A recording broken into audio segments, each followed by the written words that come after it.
நாட்டுக்காக தாலி எடுத்த குடும்பங்கள் யாரானா காங்கிரஸ் குடும்பம் தான். சுதந்திரம் வாங்கின காலத்துலேருந்து பல பேர் தியாகம் பண்ணான் அந்த நாட்டுக்காக. இந்த நாட்டுக்காகவே தண்ணீர் இல்லாத ஒரு தலைவிகளாக இருந்து கூட தலைவனை பறி போனதுக்கு அப்புறம் தலைவி தாலி எடுத்த வரலாறு இங்கே காங்கிரஸுக்கு உண்டு. அதில் யாருக்கும் சந்தேகம் வராது.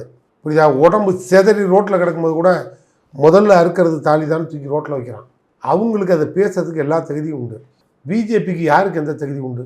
அவன் தாலியை பற்றி கவலைப்படுறான்னா நான் திரும்பி கேட்குறேன், அவங்களே பாவம் பிரைம் மினிஸ்டரு இன்றைக்கி இருக்கார் எங்கள் பிரதமர் மோடி, அவர் வீட்லேயே ஒரு அம்மா தாலிக்கு அந்த அம்மாவோட தாலியை ஊஞ்சல் ஆடிக்கிட்டு இருக்கு. இவர் கட்டினாரா இல்லையா?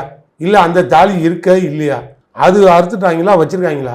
இதுவே அவ்வளோ பஞ்சாயத்து அங்கே ஓடுது. முதல்ல அந்த அம்மா தாலியை காப்பாற்றுறதுக்கு பிஜேபியிலேருந்து ஒரு கமிட்டி ஒன்று போட்டு, இந்த காங்கிரஸில் பொலிட் பீரோன்னு வச்சுருப்பான், அந்த மாதிரி அங்கே ஏதாவது பீரோ இருந்துன்னு வச்சுக்க, சாவி போட்டு திறந்து அந்த அம்மா தாலியை காப்பாற்ற சொல்லு.